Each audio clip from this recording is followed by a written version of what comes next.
اوتمانزو ته واپسي د احمدشاه معامله. په دې دوران کې ماته یو خط راغی چې ته فوراً اوتمانزو ته راشه او داسې واقعات پیدا شوي دي چې د مشورې ضرورت دی. زه لا نړم او لګیا وم. دا کوشش مې کولو چې د هند او مسلمان صلح وشي، خو ورځ په ورځ موږ په ځای د دې چې صلح ته نږدې شو لرې کېدو چې په دې کې جرنیل عظمت خان راغی. زما په نوم یو دستي خط راوړی و. هغې کې لیکلي وو چې د دې خط په لیدو فوراً را روان شه. د شپې مې د عظمت خان نه پوښتنه وکړه چې خیر خو دی. هغه راته وویل چې نور خیر دی، خو میا احمدشاه زموږ مخالفت شروع کړی دی. د دې ځای کار ګډوډ و. نو سهار موږ ټول د ډیرو نه را روان شو.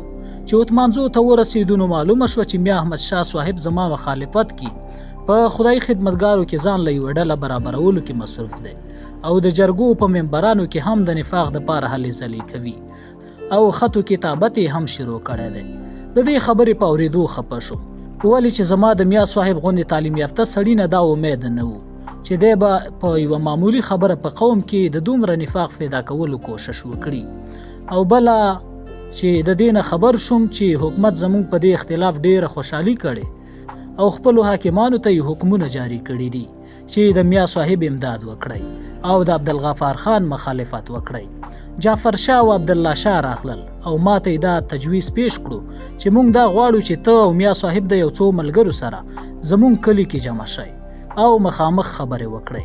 ما د هغې د دې تجویز سره اتفاق وکړو او سبا لا زه، احمد شاه، عبدالله شاه، تاج محمد خان، حاجی عبدالغفار خان او عبدالاکبر خان د میا جعفر شاه صاحب کلي ته لاړو. یو ځای شو چې ډوډۍ مو وخوړه. نو ماسخوتن په یوه کمره کې کېناستو او ورونه مو بند کړل.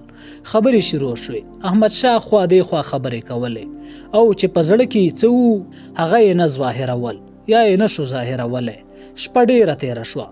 ما ورته وویل چې میا صاحب خپل مطلب ووایه. نو هغه هم بیا شپ شپ وکړل او وی ویل چې ماته د لویې جرګې فیصله منظوره نه ده. یوه عامه جلسه دې وکړی شي او هغې ته دې دا معامله پیش کړی شي چې هغې دا فیصله وکړي. ما ورته وویل چې ښه ده، موږ ته ستا دا خبره منظور ده، خو که هغه عامې جلسې دا فیصله وکړه چې موږ کانګرس نه جدا کیږو نو بیا به دغه خبره ومنې. نو ځواب یې راکړو چې بیا به زه استعفا ورکړم. ما ورته وویل چې استعفا خو دې ورکړې ده، چې د عامې جلسې منلو ته تیار نه یې نو د جلسې څه ضرورت دی. بیا یې دا خبره وکړه چې زما په هندوانو باور نشته، هسې نه چې سبا له را سره دوکه وکړي. نو بیا به موږ څه کولی نه شو. نو ته موږ له اجازت راکړه چې موږ یو بل جماعت جوړ کړو چې سبا له زموږ لاس د هندوانو نه آزاد وي. ما ځواب ورکړه چې زه منافق نه یم، زه د دې اجازه درکولی نه شم، ولې چې دا څیز د خپل قوم دپاره مفید نه ګڼم. پاتې د هندوانو دوکه شوه. نو زه د دې باره کې ستا په خدمت کې دا عرض کوم چې ستا دا خیال درست نه دی چې ګینې موږ کانګرس سره یو ځای شو نو موږ ورپورې وتړلی شو او هندوان چې هر څه کوي موږ به خپل لاس خوځولی نه شو، بلکې زه تا سره دا وعده کوم چې کله کانګرس موږ سره دوکه وکړه نو هغه ساعت به کانګرس پرېږدو، ته به مخکې موږ به درپسې یو او چې ته څه وایې هغه به کوو. نو کم از کم ته د هغې پورې وار خو وکړه. اخر ستا زما متعلق څه خیال دی؟ زه خو چې هر څه کوم نو د خپل ملک دپاره یې کوم. عبدالله شاه او جعفر شاه هم زما د خبرې تایید وکړو او وی ویل چې ګولمیز کانفرانس په لندن کې شروع دی. دا د سود او زیان وخت دی، موږ له انتظار پکار دی او دا خبرې پرېښودل پکار دی. او بل یې د یو خاص سرکاري سړي خبره وکړه. احمد شاه ته یې وویل چې هغه ما ته ویلي دي چې احمد شاه دې دا خبرې پرېږدي. په دې حکومت ډېره خوشحالي کړې او موږ له حکم را لېږلی دی چې د عبدالغفار خان خلاف د احمد شاه مدد وکړئ. میا صاحب مو په دې رضا کړو چې ښه ده، زه به اختلاف پرېږدم او په قلاره به کښېنم او د نتیجې انتظار به کوم. موږ ټول خوشحاله شو او وده شو. سهار وختي چې مو لمونځ وکړو نو زه، عبدالله شاه، عبدالاکبر خان، حاجي عبدالغفار خان او تاج محمد خان د جعفر شاه د باغ لیدو له لاړو. زه ترې اودس ماتي ته لاړم. چې واپس راغلم نو حاجي عبدالغفار خان او تاج محمد خان خپه ولاړو. راته وویل چې احمد شاه میا په بیګانۍ فیصله ټینګ نه شو، هغه اوس موږ ته څه نورې قصې وکړې او عبدالاکبر خان یې زموږ نه بیل کړو. زه هم د دې په اورېدو خپه شوم. په دې کې سړی راغی چې چای تیار دی. چې چای ته کېناستو نو احمدشاه صاحب بیا هغه قصې شروع کړې چې بیګا فیصله شوې وي. ما ورته وویل چې د دې خبرو فیصله خو بیګا شوې ده. اخر احمدشاه میا صاحب د خپل زړه هغه پټه خبره څرګنده کړه او ما ته وویل چې زه د دې خبرې برداشت کولی نشم چې ټول خلک د یو سړي په خوله پسې روان شي. ما ورته وویل چې میا صاحب همیشه په دنیا کې خلک یو سړي پسې روان وي او دا خو د قوم او ملک د پاره ډیر د فائدې خبره ده چې ټول قوم په یو سړي متفق شي نو خپل منزل ته ورسي. خو دې خبرې ته کتل پکار دي چې هغه سړی چې څه کوي د ځان د پاره کوي او که د قوم د پاره په خپل خوخه کوي که د ملګرو په صلاح که د ځان د پاره کوي او په خپل خوخه کوي نو بیا هغه پسې تلل نه دی پکار او د غزای ته خلک په خدمت رسیږي نه چې په مخالفت ته زمانه زیات خدمت وکړه. هغه به زمانه زیات ستا خبرې منلو ته تیار شي. تا چې په ولایت کې سیلونه کول هغه وخت زه د دې خپل قام د پاره په جیلخانه کې پروت وم او میچنې مې اوړولې. د دې بحث مباحثو نه دا یوه فایده وشوه چې هر سړی د میا صاحب د اصلي غرض نه واقف شو.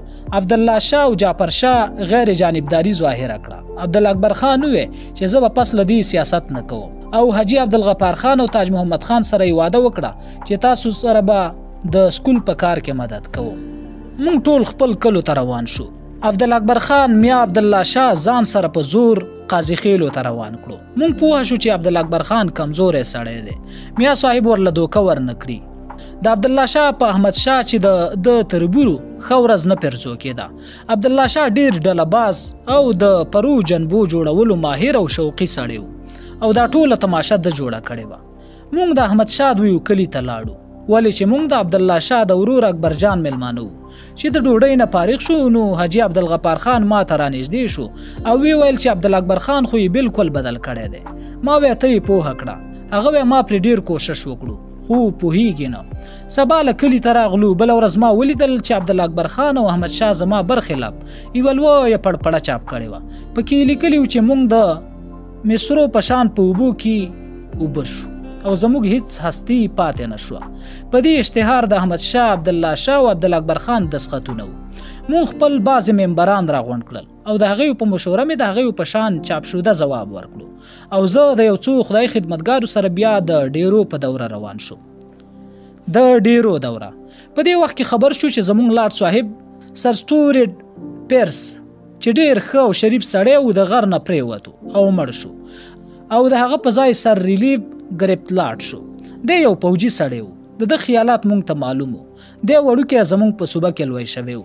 دی چې د وزیرستان ریزیډنټ و نو د یو خپل افسر ته د خدای خدمتګار متعلق خپل خیالات ظاهر کړي وو چې که لږه غوندې وینه تویه شي نو ښه به وي. د لاټ کېدو سره یې شملې ته ولیکل چې زه عبدالغفار خان ګرفتاروم ولې چې دا ډیر ښه وخت دی.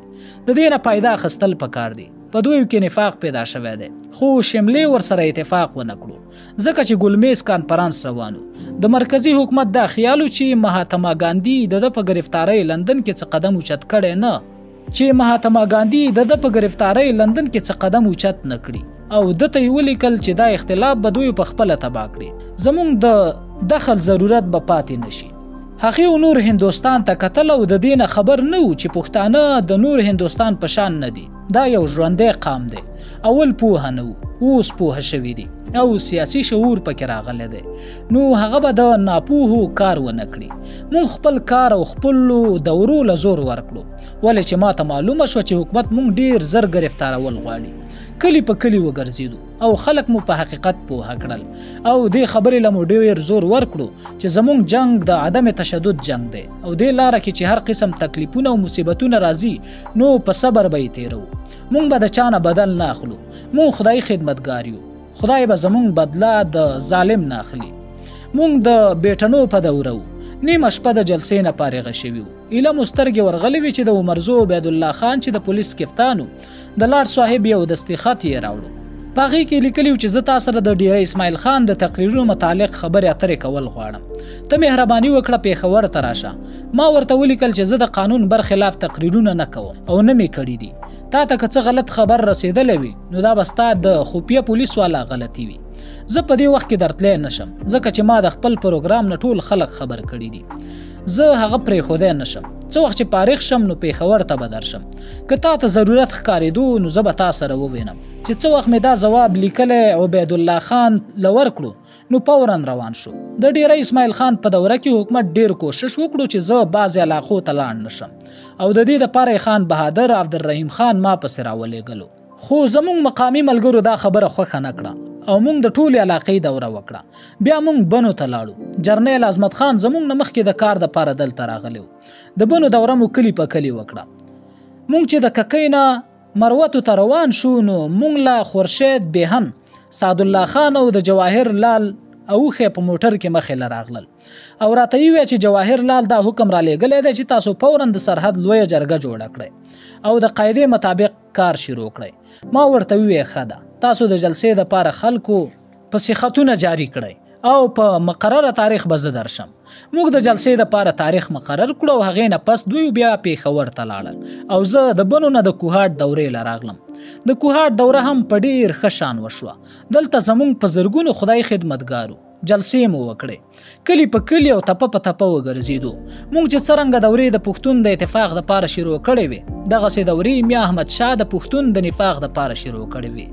خو دا یو څیز یې زمونږ نه زیات و چې ده به زمونږ برخلاف پر پړې هم چاپ کولې. اخباراتو کې به یې هم زمونږ برخلاف پروپاګنډه کوله. د پنجاب اخبارات هم د ده ملګري وو ولې چې د هغې مقصد هم د پښتون کور رانولو. د احمد شاه دوی مقابله زمونږ خدای خدمتګار خصوصا جرنیل انځرګل او عبدالله استاد د 400 وکړه او احمد شاه دوی په خپل مقصد کې کامیاب نشو. مونږ چې د کوهاټ دوره ختمه کړه او د پیر شاهین شاه صاحب په ځای کې مو شپه وه نو زمونږ د هنګو او ټل بعضې مخلصان ملګري چې د میا صاحب د پروپاګنډې نه متاثر شوي وو د تحقیق دپاره دغلته راغلل او ما ته وویل چې دا تا څه چل وکړو چې د پښتنو یو ځان له جماعت د کانګرس کې مدغم کړلو. تا خو به اول مونږ ته دا خبرې کولې چې دا جماعت او تحریک خو د پښتنو دی. ما ورته وویل چې تحریک خو هم هغسې د پښتنو تحریک دی. د کانګرس سره خو صرف مونږ تعاون کړی دی چې هغوی هم د پیرنګیانو نه د هندوستان ازادي غواړي او دا د تعاون فیصله خو ستاسو لوی جرګې کړې ده.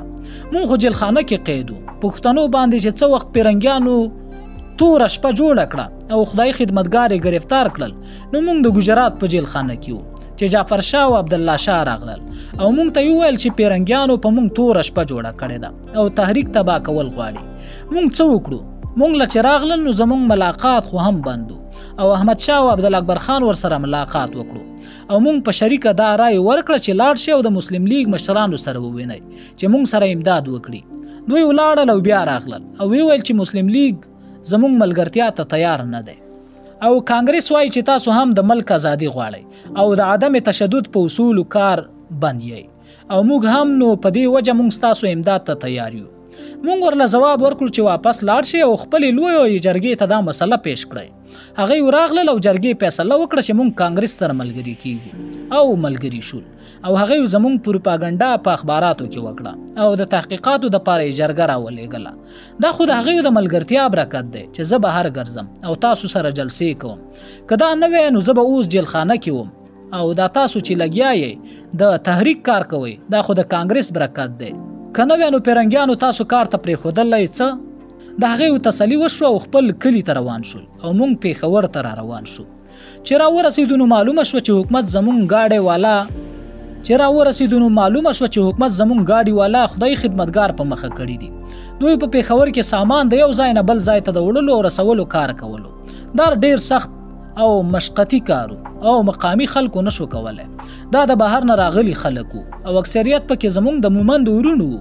دوی قابو سل په سل د خدای خدمتګارۍ په تحریک کې شامل او مقدمې پرې جوړې شوې وې او دباونه پرې هم شوي وو چې خدای خدمتګارۍ نه لاس په سر شي. که نه وي نو د دې ملک ځئ او چې په دوی کې کوم د کار خلکو نو په هغوی یې دا مقدمه جوړه کړه چې تاسو د دې ملک نه یې او په پلاني دفعه کې موږ تاسو د دې ملک وباسو.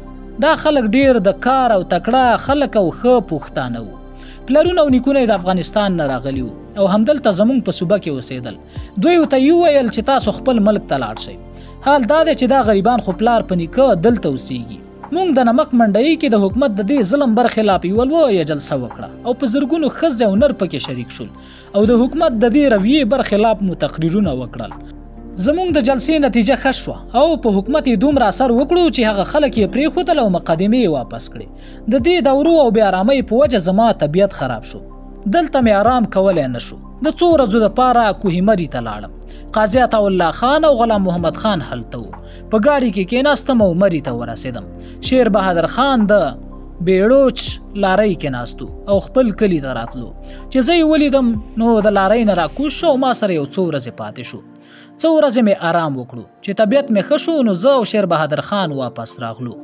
د سرحد لویه جرګه کانګرس ما له اختیار راکړی چې ستا څرنګې خوښه وي د سرحد لویه جرګه جوړه کړه. خو ما په پېښور کې د ټولې صوبې کارکنان راجمع کړل او د دې خبرې کوشش مې وکړو چې د کانګرس د جرګې سره په یو ځای والي کې څه اختلاف پیدا نه شي. خو زموږ د پېښور وروڼه په دې رضا نه شو او بیا مې د کوهاټ او بنو کارکنانو ته وویل چې زه په خپل اختیار صدر نه مقرروم. تاسو په اتفاق یو صدر خوښ کړئ.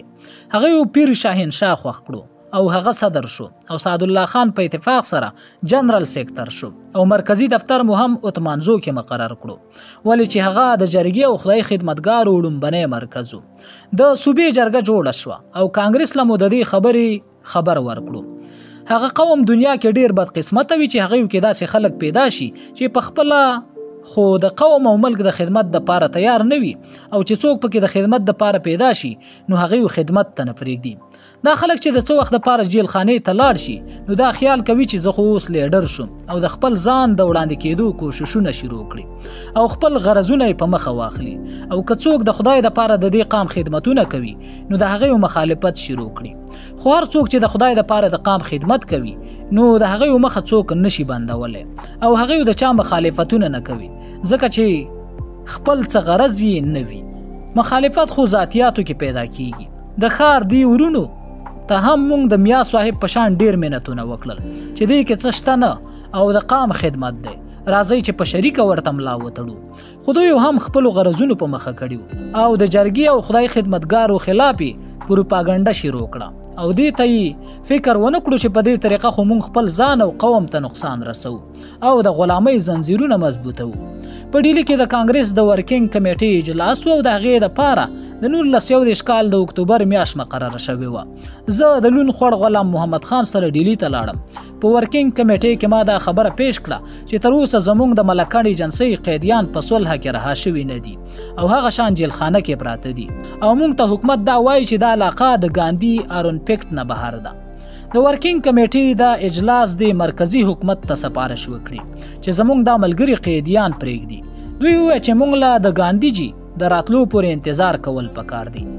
د هزارې دوره د ورکینګ کمیټې جلسه ختمه شوه. زه او غلام محمد خان واپس راغلو نو بیا ما د هزارې دوره شروع کړه ولې چې د اوسنۍ دوره کې صرف دا زوله زمانه فاتې وه. 25 خدای خدمتګار مې د هرې تفې نه یو راوغوښتل او د ځان سره مې ښه په شان او شوکت هزارې ته بوتلل. دې دوره کې دستیجان شاګرد باچاګی چې ډیر خوش آوازه هلک و مونږ سره و. د به دا نظم وی انګریزه زه خپل وطن ته کرړېږه. ما یو پوه او خيار خدای خدمتګار پټ چټ ته ولېږلو چې د هغه ځای حال معلوم کړي او په پټه خلکو سره زما د ورتلو مشوره وکړي ولې چې دې علاقې ته حکومت زمون خدای خدمتګار نه پرېښودل او په ډیر بد سلوکۍ واپس کول. نو ما دا غوښتل چې زه په پټه او ناڅاپه دې علاقې ته لاړ شم او چې حکومت خبرېږي چې زه دغلته رسېدلی یم. مونږ سهار وختي په ریل کې د پېښور نه را روان شو. حکیم عبدالسلام صاحب له مو مخکې خبر ورکړی و. څه وخت چې زمونږ گاډی شاډېرۍ ته ورسېدو نو حکیم صاحب په سټیشن ولاړو. مونږ گاډی بدل کړو او بل گاډي کې سواره شو او چې هریپور سټیشن ته ورسېدو نو ډیر خلک زمونږ د استقبال لپاره سټیشن ته راغلي وو. چونکې زمونږ پروګرام د پکلۍ و په دې وجه د گاډي نه کوز نه شوم او د خپل ډبې په دروازه کې ودرېدم او د خلکو شکریه مې ادا کړه. یو څو خبرې مې هم وکړې چې په واپسۍ کې بس تاسو په خدمت کې حاضرېږو. گاډی روان شو. مونږ چې مخکې لاړو نو یو موټر مو په سړک ولیدو چې سرخپوش پکې ناست دي او ریل سره په منډه پریښی دی. د دوی په لیدو ډیر خوشاله شوم چې شکر دی دلته هم خدای خدمتګار جوړ شوی دی. مونږ چې په حویلو سټیشن کې د گاډي نه کوز شو نو هغه موټر هم را ورسېد. دوی هم راکوز شول او یو بل ته ورته غاړې شول. بیا مو یوه لارۍ کرایه کړه او پکلۍ ته روان شو. زه په لارۍ کې سور شوم او باجې والا مو موټر کې سواره کړل. هغوی مخکې او موږ ورپسې شو. د کوهاټ د ډیپټي کمشنر په شان د هزارې ډیپټي کمشنر افکنسن هم چې څه وخت زما د راتلو نه خبر شوی دی نو لیونی شوی دی او په دې نه پوهېدو چې څه چل وکړي. په ډېرو کوششونو یې غلام رباني وکیل په دې خبره راضي کړو چې زه به بیا ستا ورور چې په ښار کې سب ډیویژن او موقوف شوی دی بحال کړم که ته د دوی مخالفت ته ملا وتړې. موږ چې د حویلو سټیشن ته روان شو نو د سړک په غاړه چې کوم کلي راتلل هغوی ته به مو خپله قصه کوله. ایبټ آباد ته ورسېدو او چې د بازار په منځ کې تلو نو ډېر خلک زموږ د راتلو نه خبر شول. څه وخت چې مانسیرې ته نږدې شو نو عبدالقیوم خان سواتی وکیل چې زما د خلافت ملګری و او ما سره یې قید تېر کړی و سپېدو کلي سره څو نور معتبرو مشرانو زموږ هر کلي ته ولاړو.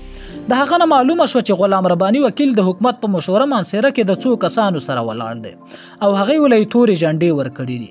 موږ په خپله ټوله صوبه کې دا تماشه لیدلې نه وه او چې هغه ځای ته ورسېدو نو دا خپل موټرونه مو ورو کړل. هغوی کې څو کسانو زموږ د موټرو د ودرولو کوشش هم وکړو خو موږ موټرونه ونه درول. خو یو عجیبه سړی مې په نظر راغی چې په یو لاس کې توره جنډه وه او په بل لاس کې موږ ته سلامونه کول. وروسته معلومه شوه چې دا خلک یې دوکه کړي وو.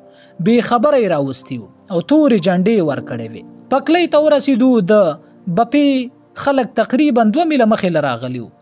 مونږ ورسره پیاده بپې ته روان شو. ماښام ورسېدو. مونږ یې د سیند په غاړه یو ښه ځای کې دېره کړو.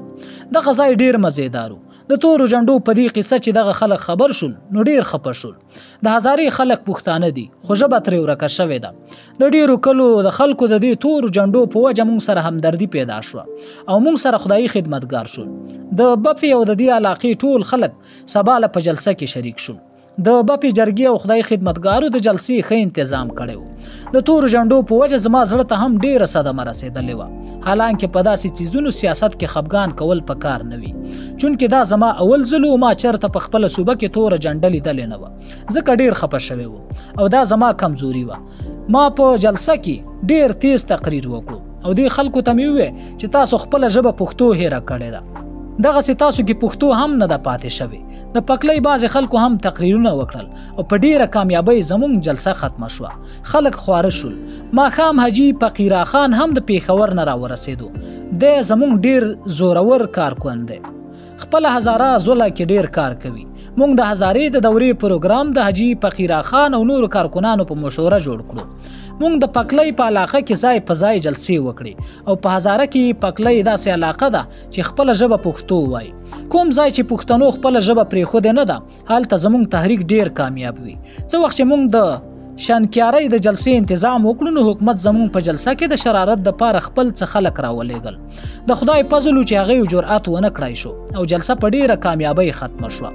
هزاره کې حکومت کوشش کولو چې زموږ په لاره کې مشکلات پیدا کړي خو خلکو کې پوهه راغلې وه او د غلام رباني تورو جنډو موږ له کاپي کار کړی و او خلکو کې پوهه او احساس پیدا کړی و. موږ آخري جلسه ډوډیالو کې وکړه او د دې ځای ډېر ننګیالي پښتانه دي. د دوی اول د جلسې څه خیال نه و او نه زموږ په تحریک کې د شرکت څه خیال و خو د دوی یو سړی غلام رباني په تورو جنډو کې شریک کړی و او د دې غیرت یې خپل کلي کې جلسه وکړه او موږ سره د خدای خدمتګارو په تحریک کې شریک شو. حکومت چې به څومره زموږ مخالفت کولو نو هغه څیز به دومره زموږ دپاره مفید او د حکومت دپاره مضر ثابتېدو ولې چې موږ هر څه کول نو د خدای مخلوق د خیر دپاره مو کول. له دې ځایه موږ مانسیرې ته راغلو. په زرګونو خلک زموږ استقبال نه راغلي او زموږ جلوس په ښار او د ښار په بازارونو کې ګرځېدو او چې د غلام رباني وکیل کور ته راغلو نو د انقلاب زنده‌باد چغې ووهلې او د بعضې خلکو خدا اراده وه چې د ده په کور کاڼي ووروي خو ما منع کړل چې دا زموږ اصول نه دي. زه دا په دعوې سره ویلی شم که حکومت دلته د تورو جنډو دا قصه کړې نه وی نو شاید چې دومره خلک به په جلوس کې شریک شوي نه وو. موږ د مانسیرې نه سپېدو ته لاړو او د سبا دپاره مو مانسیره کې د جلسې اعلان وکړو. د سپېدو ټول خانان زما مهربانان وو خو عبدالقیوم خان او غلام رسول خان مې د جیل خانې یارانو. شپه مو په ارام تېره کړه. سبا له د علاقې بعضې مشرانو سره خبرې وشوې او هغوی په زړونو کې چې غلطې پروپاګنډې زموږ د تحریک برخلاف غلط فهمي پیدا کړې وي هغه لرې شوې. د چایو نه پس مو د تلو تنظیم کوو چې په دې کې د مانسیري انسپکټر راغی او مال د ډیپټي کمشنر خط راوړو او دا خبره هم وکړه چې ډیپټي کمشنر سره د پولیس کپتان مانسیري ته راغلی دی. ما چې خط پرانیستو نو هغې کې لیکلي و چې په جلسه کې د غلام رباني سره ته د دې تحریک مباحثه وکړه او بل که څه فساد وشو نو څوک به یې ذمهوار وي. او انسپکټر راته وویل چې دا ټول شرارت د دې ډیپټي کمشنر دی. ما وی چوپ شه ته خو سرکاري نوکر یې. ما ډیپټي کمشنر ته ولیکل چې دې معامله کې د بحث ضرورت نشته. زه دلته د خدای خدمتګارۍ د تحریک اشاعت لراغلی یم. زما کار اشاعت دی او بیا منل او نه منل د دې خلکو کار دی. پاتې شو فساد نو زمونږ نظریه د عدم تشدد ده. که چېرې څوک مونږ سره فساد کوي هم مونږ ورسره فساد نه کوو. نو په دې سبب که چېرې فساد وشو نو د هغې ذمهوار به ته یې. تاڼهدار رخصت شو او مونږ هم مانسیرې ته روان شو. په لاره کې چې به څوک خبرېدل نو مونږ سره به ملګري کېدل. چې مانسیرې ته ورسېدو نو ډېر خلک مونږ سره ملګري شوي وو او هلته د جلسې په ځای کې په زرګونو خلک راجمع شوي وو. د جلسې ځای سره نږدې مو څه خلک جمع ولیدل. د تحقیق نه راته معلومه شوه چې دا د حکومت خلک دي او حکومت په څه چلول د ډوډۍ پیسو په تمه لالچ دا خلک دی علاقې ته زمونږ د مخالفت دپاره راوستلي وو او دلته جلسه کوي او هغه وکیل لګیا و تقریر یې کولو. خو په دې پوهه نه شوم چې په کومه موضوع تقریر کوي. ما خو خلکو ته په خپله جلسه کې د خدای خدمتګارۍ حقیقت بیان کړو او خلک مې په دې پوه کړل چې خدای ته د خدمت ضرورت نشته. د هغه خدمت د هغه د مخلوق خدمت دی. دا ملک خدای مونږ له راکړی دی او دغه شان خدای هر یو قوم له یو ملک ورکړی دی. د دې دپاره چې هغې او د هغې بچي پرې آباد شي. ملک خو زمونږ دی خو اختیار یې د بل دی او دغه وجه ده چې زمونږ بچي وږي تږي او بربند دي او مزې پرې نور خلک کوي. غلامي د خدای لعنت دی او مونږ له د دې لعنت نه ځان خلاصول پکار دي او دا به هله وشي چې مونږ کې قامولي ورورولي اتفاق او مینه محبت پیدا شي. نن دا دنیا د قامولۍ دنیا ده او تاسو وګورئ چې چا کې قامولي او ورورولي او اتفاق دی نو هغه آباد دي او چې کوم قومونو کې پرې جنبې طرفګنۍ او دښمنۍ دي هغه برباد دي. زه امید کوم چې تاسو به زما په دې خبرو غور او فکر وکړئ. که دې کې یوازې زما فایده وي نو مه یې کوئ او که دې کې ستاسو د دنیا او آخرت ګټه وي نو عمل پرې وکړئ چې تاسو آباد شئ او ستاسو بچي آباد شي. په کار ده چې تاسو هم ټولو پښتنو سره په دې تحریک کې شریک شئ. دا جلسه ډیره په کامیابۍ ختمه شوه. هر یو کار چې د خدای د پاره وي د هغې مخه څوک نیوی نشي. حکومت په خپل فریب کې کامیاب نشو. جلسې سره زمونږ د یو مهربان ځای و. هغې ته د آرام دپاره لاړو. د علاقې ډیر معززین جلسې له راغلي وو. هغې سره خبرې وشوې. د حاجي فقیره خان او حکیم عبدالسلام په تجویز او تایید د دې خبرې فیصله وشوه چې زه دې د هغو خدای خدمتګارو سره یو ځای یو تصویر وباسم چې پکلۍ کې د حکومت د طرفه پرې ظلم او زیاتیا شوی دی. جلخانو کې اچولي دي او په بنتونونو یې وهلي دي او د پکلۍ د معززینو او مخلصانو یوه ډله وه چې د دوی د اخلاقو درته څه ذکر وکړم. علي ګوهر خان چې په دوی کې یو خان و راته ویې چې پلار مې د حکومت د ویرې نه د دې تحریک ډیر مخالف دی. زه یې د کوره شړلی یم ځکه چې زه خدای خدمتګار یم. زه د دې پروا نه کوم او د خپل مظلوم قام د بیدارولو کوشش کوم.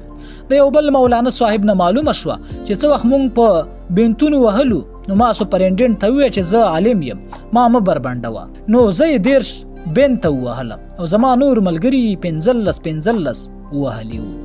د پکلۍ د خدای خدمتګارو یوې بلې خبرې په ما ډېر اثر وکړو. د راتلو په وخت کې مې علي ګوهر خان او څو نور خدای خدمتګارو ته وویل که ستاسو خوښه وي نو زه به مو ځان سره پېښور ته د سیل دپاره بوځم. نو یې راته وویل چې زړه خو مو ډېر کېږي خو زمونږ په سر ډېر کار دی د دې نه تلی نه شو. نو زه د دې په اورېدو ډېر خوشحاله شوم چې د دوی دې تحریک سره څومره محبت دی. مونږ د پکلۍ او مانسیرې نه را رخصت شو. حکیم عبدالسلام صاحب د هریپور زمونږ سره ملګری و. هغه د نعمت الله خان دعوت د شپې دپاره منظور کړی و او مونږ ماښام د هغه ځای ته ورسېدو. د هغه د کلي نه جدا کور او حجره وه. شپه مو په آرام تېره کړه. سبا له را روان شو. حکیم صاحب زمونږ د تلو دپاره یوې لارۍ سره خبره کړې وه خو سبا له هغه رانغله. مونږ پیاده روان شو. لاره کې چې به کوم کلی په مخه راتلو نو هغې کې به مو خپل تبلیغ کولو. زمونږ دپاره دا پیاده تلل ښه شو ځکه چې ډېر کار وشو. کله چې مونږ نوه شهر ته نږدې شو نو ډېر هندوان او مسلمانان زمونږ په انتظار ولاړو. چې مونږ یې ولیدو نو د انقلاب زنده‌باد چغې یې وهلې. هغوی زمونږ جلوس په ښار کې وویستو. مونږ ډېر ستړي شوي وو. مونږ یې د آرام دپاره یو ځای ته بوتلو. ماښام نږدې و، لږ آرام مو وکړو، ډوډۍ مو وخوړه او د شپې دپاره یو بل ځای ته لاړو.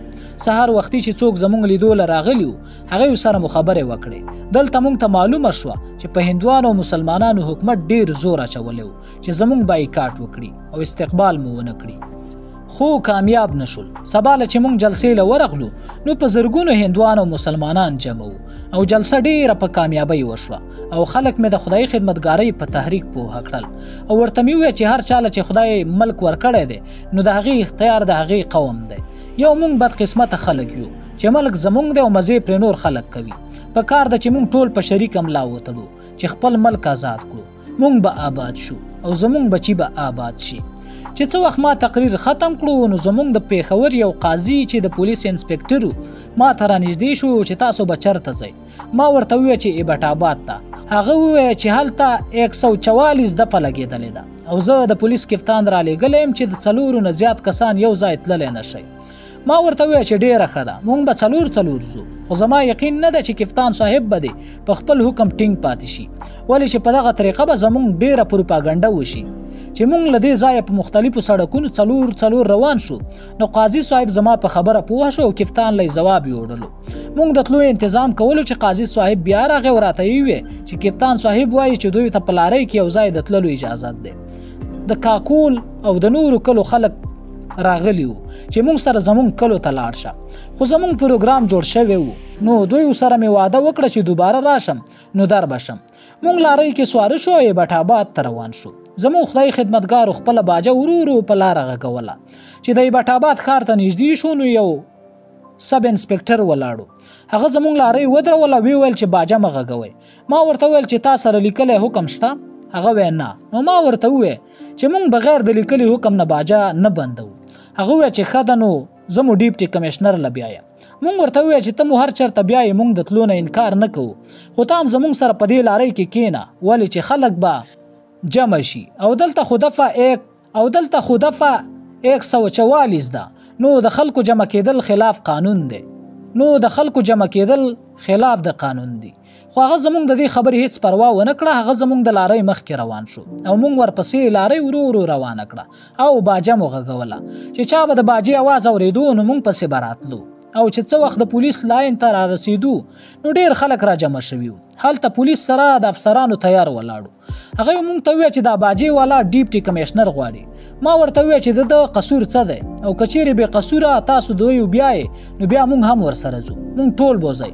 په دې کشمکش کې ډېر ساعت تیر شو، باجه غږیږي او خلک جمع کیږي. په دې کې بهادر خان انسپکټر ما ته نږدې شو چې د خدای دپاره دا باجه بنده کړئ. باجه مې بنده کړئ. یوه عجیبه نظاره وه. د مدرسو هلکان، د دفترونو کارکنان او د ښار خلک به په یو ساعت کې په زرګونه را جمع شول او که حکومت موږ سره چیړ چاړ کړی نه وی نو زموږ به دومره پروپاګنډه شوی نه وی او دومره خلک به زموږ نه خبر شوي نه وو. آخر د ډېر بحث مباحثې نه پس موږ ته اجازه وشوه او موږ د ایبټ آباد اسلامیه سکول ته راغلو، ولې چې دا ځای د ایبټ آباد خلکو زموږ د آرام دپاره مقرر کړی و. سبا له د جمعې ورځ وه، موږ اعلان وکړو چې سبا له به جامع مسجد کې وعظ کیږي، تاسو ټول هندوان مسلمانان د اورېدو دپاره راشئ. موږ لږ آرام وکړو، بیا مو د ایبټ آباد مسلمانانو سره د تحریک متعلق تبادله خیالات وکړل او ورته مې وویل چې موږ هم یو قوم یو، موږ له هم د خپل آبادۍ او ترقۍ دپاره څه جد و جهد پکار دی او که ټول عمر په دې نیستۍ او غلامۍ کې پراته یو نو ورک به شو. زموږ اصلي مطلب قوم کې مسلمانان به زموږ لیدو کتو له راتلل او هر چاته اجازت و. ګورکا او نور پوجیان او ښځې او بچي هم زموږ لیدو له راغلل. موږ ورسره د مینې محبت خبرې وکړې او د خپل تحریک په غرض مو پوهه کړل چې موږ به د خدای دپاره ستاسو د ټول قام خدمت کوو. حکومت خو دفعه 144 په دې وجه لګولی و چې دلته جلسه ونه شي او خلک زموږ د تحریک نه خبر نشي. څه وخت چې حکومت خبر شو چې سبا د جمعې ورځ ده او جامع مسجد ته د ایبټ آباد د خلکو نه علاوه نور د بهر خلک هم د لمانځه دپاره راځي نو دا جلسه د دوی دپاره ښه نه ده. نو ډیپټي کمشنر د جامع مسجد سره د کمیټې د ممبرانو راوغوښتل او هغوی ته یې وویل چې په هره طریقه کېدای شي باچا خان د تقریر نه منع کړی. مونږ شپه په آرام تیر کړه چې چای مسخله نو امام صاحب د کمیټې د ممبرانو سره راغلو او ما سره ځان له خبرې وکړي. ما ورته وویل چې تاسو ډیپټي کمشنر ته ووایئ چې مونږ دا کار کولی نه شو، ولې چې جومات د ټولو مسلمانانو دی او یو مسلمان بل مسلمان د جومات نه منع کولی نشي. دا خو زمونږ مذهب دی او زمونږ خو دومره زور نشته چې یو مسلمان په جومات کې د وعظ نه منع کړی شو. تا سره زور شته، ته یې ولې نه منع کوې؟ بیا مې ورته دا خبره وکړه چې د ډیپټي کمشنر په دې کې بل څه مطلب نشته. هغه پوهه دی چې جومات د هر مسلمان دی، خو موږ مسلمانان په کور کې جنګوي او بې اتفاقي راکې پیدا کوي. موږ مسلمانان ولې د دښمن په لمسه په خپل کور کې ناچاقي پیدا کړو؟ زما خبرو په هغې ډېر ښه اثر وکړو او ډیپټي کمشنر له روان شو. چې ډیپټي کمشنر پوهه شو چې زما دا ونه چلیدو نو قلار شو. په جومات کې دومره هندوان او مسلمانان جمع شول چې د پښې ښودو ځای نه و. د لمانځه نه پس زه پاڅېدم او تقریر مې شروع کړو. د قرآن شریف 4 آیاتونه مې ولوستل او ترجمه مې خلکو ته وکړه چې خدای پاک وایي چې زما نه امداد په صبر او اتفاق سره غواړئ، او خدای وایي چې څوک زما په لاره کې مړ شي نو دا مړ نه دی، ژوندی دی، خو تاسو په دې نه پوهیږئ. او خدای پاک وایي چې زه د صابرانو ملګری یم. بیا وایي چې زه په خپلو بندګانو ازمایښت کوم، د مالونو او ځانونو او اولاد او فصلونو. هر کله چې دوی ته زما په لاره کې څه نقصان ورسي نو دوی ووایي چې موږ هم د خدای یو او هغه له به ورځو. دغه خلک زما د رحمت حقدار دي او دوی په سمه لاره روان دي. او بل ځای خدای پاک وایي چې په تاسو کې د داسې یوه ډله وي چې خپل کارونه پرېږدي او ځي او خلک د بدۍ نه منع کوي او نیکۍ ته یې رابلي. زما ورونو، مونږ د خدای د پاره د خدای د مخلوق خدمت ته ملا تړلې ده. که تاسو هم د خدای د مخلوق خدمت کول غواړئ او خدای رضا کوئ نو مونږ سره په خدای خدمتګارۍ کې ملا وتړئ چې دا دنیا مو هم جنت شي او آخرت کې هم د جنت حقدار شو. جلسه په ډیره کامیابۍ ختمه شوه. د تلو انتظام مو کولو چې په دې کې زمونږ د کلي د یو خان زوی چې هلته سب انسپکټر و راغی او راته ویې چې بهادر خان انسپکټر زه تاله رالیږلی یم چې څه وخت دوی روانېږي نو باجه دې نه غږوي. ما ورته وویل چې بهادر خان خو زمونږ ورور دی، خو زه نه پوهېږم چې ده ته په باجه غږولو کې څه تکلیف دی. زما له طرفه د سلام نه پس ورته ووایه که چېرې تا ته زمونږ په باجه ذاتي څه تکلیف وي نو موږ به باجه بنده کړو، او که تا ته څه نقصان نه وي نو ته زمونږ باجه څه کوې؟ زمونږ په ملک کې دیسی افسران خپل فرض نه پیژني او نه یې پوره کوي، بلکې همیشه د خپلو انګریزانو افسرانو دپاره هغه کارونه کوي چې هغه د دوی فرض نه وي. لارۍ تیاره وه، موږ لارۍ کې هریپور ته روان شو. په لاره کې د حویلو په سټیشن خلک جمع وو. هغوی ته مې هم یو مختصر تقریر وکړو. په سرای صالح کې خلک زمونږ په انتظار کې جمع وو، خو په موږ ناوخته شو نو خواره شوي وو. د هریپور خلک غریبان د ښار نه بهر زمونږ په انتظار ناست وو. موږ ماسخوتن ورسېدو او دوی د انقلاب زنده باد، فخر افغان زنده باد چغې ووهلې او زمونږ جلوس په بازارونو کې وګرځېدو. بیا لاړو، ډوډۍ مې وخوړه او بیا وده شو. د بخشالي ګجرات شاهزاده صاحب مې د حالاتو معلومولو دپاره چچ ته لیږلی و. هغه هریپور ته راغی او ما ته یې د چچ حال ووی چې خلک ډیر زیات په شوق کې دي، ستاسو ورتلل ډیر ضرور دی. ما د سره وخت مقرر کړو. د دې خبرې مې پرې ډیر تاکید وکړو چې دا خبره مو خلکو ته زما د تلو نه وړاندې معلومه نشي، ولې چې بیا به حکومت زمونږ لاره کې رکاوټونه واچوي. سبا له چې موږ د چا میلمانه ورغلو او چې هلته ورسېدو نو یو مولوي صاحب چې ماله راته خدای خدمتګارو منع کولو، خو ما ورته وویل چې را پرېږدئ. نو ما له راغی، ما ځان سره کېنولو. چې د ډوډۍ وخت راغی نو خلکو لرې کولو، خو هغه په زور په ډوډۍ کې ځان شریک کړو. زما مهربان محمد اکبر قریشي راته وویل چې بېګا یو څو تنه د تورو جنډو سره راغلي وو. په سړک ولاړو، خو چې د خلکو زور یې ولیدو نو غریبان ګډوډ شول او خبرې ترې پاتې شوې. ما ورته وویل چې دومره خلک وو چې ما تورې جنډې هېڅ لیدلې نه دي. چې د جلسې ځای ته ورسېدو نو ډېر پولیس کوتک په لاس ولاړو، او چې زه تقریر ته پاڅېدم نو هغه مولانا مې ولیدو چې په زوره زوره تقریر کوي او څه کسان ورته ولاړو. خلکو وی چې دا خلک حکومت راغونډ کړي دي، خانان او ملکان دي او زمونږ خلاف جلسه کوي. مونږ اول فیصله کړې وه چې د دې ځای نه به شپې له کلابټ ته ځو او سبا له به هلته جلسه کوو. په جلسه کې مې د دې اعلان وکړو کلابټ د اباسین نه دې غاړه دی او ثوابۍ په بله غاړه ده. دا یوسفزي دي او د هغه ځای خان زمان خان زما ډیر واقف وو. ما یو ځل د صاحبزاده فضل الرحمن په ځای کې لیدلی وو. ما او قاضي عطاالله خان ته ډیر کلک صد د میلمستیا کړی وو. زه خبر نه وم چې د حکومت په لمسه به مونږ د خپل کلي نه منع کوي. مونږ چې څه وخت کلابټ ته نږدې شو نو د کلابټ د خان تره د خپلو سړو سره کوتک په لاس ولاړ دی او مونږ خپل کلي ته نه پرېږدي. حالانکه په هغه کلي کې هغه یو ورور عزیز مهدي زمان خان زمونږ د جلسې تنظیم کړی او مونږ یې میلمانه کړي وو. زمونږ لارۍ والا ډېر تکړه سړی و چې مونږ دا خلک ولیدل نو ما دې لارۍ والا ته وویل چې ته دا لارۍ لږه ودروه. دې خان سره زه لږه خبره کوم. د ما ته وویل چې ته دا خلک نه پیژنې، دا هزاروال پښتانه دي او د خپله لارۍ پرې ورتېزه کړه. خان مخامخ زمونږ لارۍ له راغی او سوټي پکړ یې زمونږ نه چاپېره شو. ډریور په دوی لارۍ نیغه وروستله او زمونږ لارۍ ترې تېره شوه. دوی راپسې منډې ووهلې خو وروسته پاتې شول او مونږ کلي ته ورسېدو. په هزاره کې خو دپه 144 لګېدلې وه. نو په سبا له مو جومات کې خلک جمع کړل. د جومات نه بهر اسسټنټ کمشنر سره د دغه ټولو خانانو او پولیسو ناستو. زمونږ تقریر یې اورېدلو. ما په خپل تقریر کې دا خبره وکړه چې د هزارې پښتنو د سیند نه دې غاړه او هغه غاړه ټول یوسفزي دي. تاسو خو لږ هغې غاړې ته وګورئ چې هلته څه حال دی او دلته ستاسو څه حال دی. بله دا چې ما د ټولې صوبې دوره وکړه او په هر ځای کې حکومت زمونږ مخالفت ته خلک لمسولي دي، خو مونږ بل ځای توره جنډه لیدلې نه ده. دا مو په هزاره کې ولیده او نه په مونږ پسې چا کوته کې راخستې دي چې زمونږ کلي ته مه راځئ او نه یې زمونږ د جلسې مقابله کې چېرته جلسې جوړې کړي دي. دا هر څه مونږ دلته په هزاره کې ولیدل. هغه هم پښتانه دي، هغه هم پښتانه دي او تاسو هم پښتانه یې. راځئ چې د دې وجه معلومه کړو. ما چې په دې مسله څومره غور او فکر کړی دی نو وجه یې دا ده چې تاسو خپله ژبه هیره کړې ده او تشه ژبه درنه ورکه شوې نه ده، بلکې ورسره هغه پښتو درنه هم ورکه شوې ده. د هزارې پښتنو زما دا خبره یاد ولرئ چې د چا نه ژبه ورکه شوې ده هغه ورک شوي دي او چاته چې خپله ژبه سپکه شوې ده هغه سپک شوي دي. جلسه ختمه شوه. مونږ سره چې کومې لارۍ والا راغلي وو نو د واپسۍ په وخت هغه پولیس ښه وهلي وو او ورته یې ویلي وو چې پام کوئ چې سبا له دوی پسې را نه شئ. چې اډې ته راغلو نو لارۍ نه وه، ټمټمونه ولاړو، خو پولیسو منع کړي وو چې دوی سره لاړ نه شي. یو ټمټم والا وویل چې زه د پولیس هیڅ پروا نه کوم او تاسو سره ځم. مونږ د هغه په ټمټم کې خپل اسبابونه کېښودل او د سره پیاده روان شو. ټوله لاره په غره کې وه، ډېر د مزې سړک و، اترایي او چړایي وه. لاره کې چې کوم کلی په مخه راتلل هلته به مو خپل کار کولو.